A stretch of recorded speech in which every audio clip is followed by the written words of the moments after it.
High friends, welcome to my channel Tripura job study. আশা করি তোমরা সবাই ভালো আছো, সুস্থ আছো। ফ্রেন্ডস, আজকের ভিডিওতে আমরা জিআরপিটি গ্রুপ ডির যে মেরিট লিস্ট প্রকাশিত হবে তার অন্য আরেকটি মেরিট লিস্টের সাথে কম্পেয়ার করব, আমরা কম্প্যারিজন করব ডিটেলভাবে।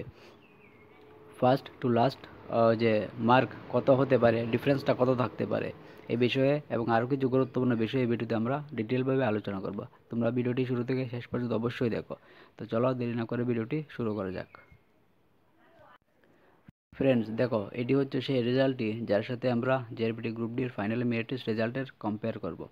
তো দেখো এখানে দেখো এখানেও জিআরপিটির মতোই 85 মার্কের রিটেন এক্সাম হয়েছিল এবং 15 মার্কের ভাইভা হয়েছিল। টোটাল হয়েছিল 100 মার্কের এক্সাম। তো এখানে দেখো, এখানে হাইয়েস্ট যে ক্যান্ডিডেট, দেখো এটাও কিন্তু ত্রিপুরা গভর্নমেন্টের অধীনে একটা জবের ফাইনাল মেরিট লিস্ট। তো এটা ত্রিপুরারই। তো দেখো এখানে যে হাইয়েস্ট ক্যান্ডিডেট পেয়েছিল রিটেনে 71 এবং ভাইভাতে 14, টোটাল হয়েছিল 85 আউট অফ 100। এবং এখন আমরা দেখব লোয়েস্ট যে ইউআর ক্যান্ডিডেট কত পেয়েছিল। তো দেখো একদম লোয়েস্ট ইউআর ক্যান্ডিডেট পেয়েছিল 65.25 ইউআর ক্যাটাগরির ক্ষেত্রে। তো এখানে দেখো, এখানে আছে 120 জন, 120 ক্যান্ডিডেট। 120 জনের মধ্যে এই যে গ্যাপটা হাইয়েস্ট এবং লোয়েস্ট ইউআর ক্যাটাগরির মধ্যে গ্যাপটা হয়েছিল 20, প্রায় 20 যে গ্যাপটা ইউআর হাইয়েস্ট এবং লোয়েস্টের মধ্যে। তো দেখো এখানে যদি 120 জনের মধ্যে গ্যাপ যদি 20 হয়, তো জিআরবিটির ক্ষেত্রে গ্রুপ ডির ক্ষেত্রে কিন্তু ওই ইউআর ক্যাটাগরির পোস্ট কিন্তু 1300টি পোস্ট। তার একটু তোমরা এখন নিজেই কল্পনা করো, তো গ্যাপটা কত হতে পারে। 120 জনের মধ্যে যদি 20 গ্যাপ হয়, তো 1300 জনের মধ্যে তো মিনিমাম 40 গ্যাপ তো থাকবেই ইউআর হাইয়েস্ট এবং লোয়েস্ট যে কোয়ালিফাইড ক্যান্ডিডেট তাদের ক্ষেত্রে বলছি কিন্তু।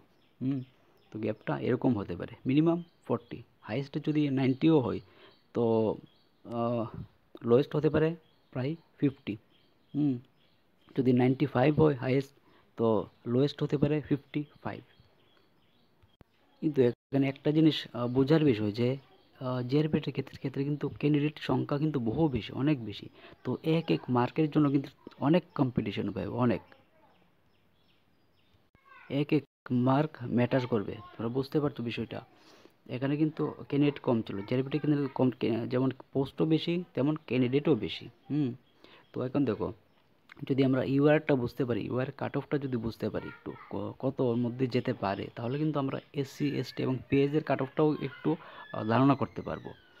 তো ইউআরের মাত্র যদি 40 গ্যাপ হয়, তো এসসির ক্ষেত্রে তো 45, এসটির ক্ষেত্রে 50, পিএইচদের ক্ষেত্রে 55, এরকম গ্যাপ থাকবে।